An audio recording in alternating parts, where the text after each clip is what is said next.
शहरी क्षेत्र में नहीं होता था, तो शहरी क्षेत्र में भी हमने इसकी शुरुआत किया। 18 लाख शहरी क्षेत्र में भी हमने महिलाओं को, जीविका की दीदियों को हमने चिन्हित किया।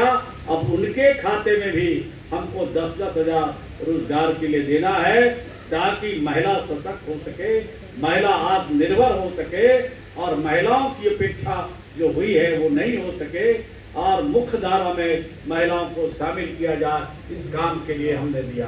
तो आप सोच सकते हैं कि कितना बेहतर काम किया। पॉलिटिकल पार्टी के विरोधी दल के लोग कहते हैं कि महिलाओं का वोट खरीदा गया। महिलाओं का वोट नहीं खरीदा गया, महिलाओं को रोजगार से जोड़ा गया। और जिन लोगों ने रोजगार शुरू किया है उसको 5 किस्तों में 2 लाख रुपया उनको और हम देने वाले। अभी हमने चिन्हित किया है कि जो लोग रोजगार कर रहे हैं, जो पैसा लिया और दूसरे काम में खर्चा कर दिया, उनको आगे पैसा नहीं मिलेगा।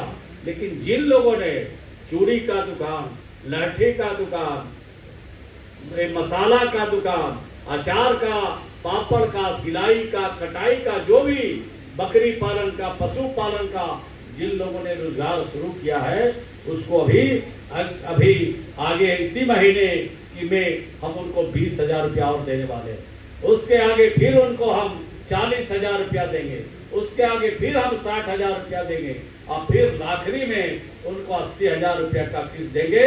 5 किस्तों में उनको 2 लाख रुपया उनके रोजगार बढ़ाने के लिए देंगे। तो हमने काम किया है।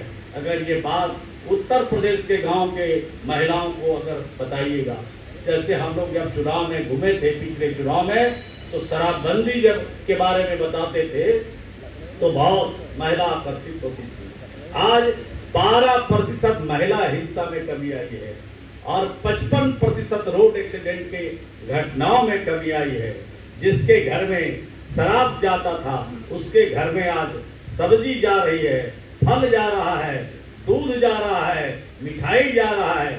जिनके बच्चों के शरीर पर कपड़ा नहीं था, अगर ऊपर था तो नीचे नहीं, नीचे है तो ऊपर नहीं, उनके घर में बच्चों के कपड़े जा रहे हैं। अब ये शराबी के घर से निकल के बच्चे पढ़ाई के लिए जा रहे हैं, आज तालीम के लिए जा रहे हैं, ज्ञान के लिए जा रहे हैं।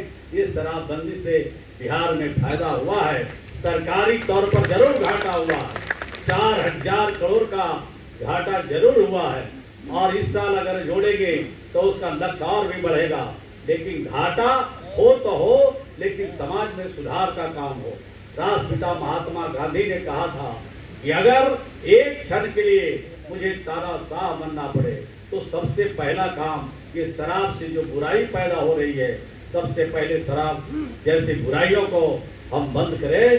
तो राष्ट्रपिता के सपनों को साकार करने के लिए, राष्ट्रपिता के इस देश को, देश में जो उन्होंने संदेश दिया, जो उन्होंने निर्देश दिया, उनके नेतृत्व में जो आजादी की लड़ाई लड़ी और राष्ट्रपिता ने इतनी बड़ी बात कही है, उसको हम लोगों ने बिहार के धरातल पर लागू किया।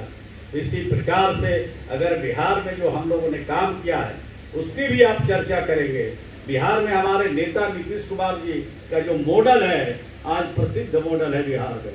यानी हमने किसी को फंसाया और न हमने किसी को छोड़ा। न्याय के साथ विकास का रास्ता हमने जो तय किया है, उस रास्ते पर हम कायम हैं, चल रहे हैं। और अभी जो वहाँ की सरकार है वो भी नीतीश कुमार जी के कामों को, जो अधूरे काम है, उसको पूरा करने में लगे हैं। अंतिम हमारे नीतीश कुमार जी की इच्छा यही थी बिहार में कि बिहार को देश के टॉप 5 राज्य में हम खड़ा करें, और उस दिशा में काम हो रहा है। बिहार आने वाले 2030 तक देश में टॉप 5 राज्य में, विकसित प्रदेश में खड़ा हो, इसके लिए वहां पर हम सब लोग मिलकर के काम कर रहे हैं। तो इन्हीं चंद शब्दों के साथ हम अपनी बात को समाप्त करता हूं। लेकिन अंत में एक बात कहता हूं, इस काम के लिए कोई बाहर से आपके पास आदमी नहीं है, आप ही को करना है। आगे अगर बढ़ना है तो आपको नेतृत्व करना होगा। आगे अगर चलना है, संगठन को बढ़ाइएगा, तब आप नेतृत्व कीजिएगा। सब लोग मिलजुल करके बढ़िया से काम कीजिएगा तो आपको बिहार जैसा अवसर भी यहाँ मिल सकता है।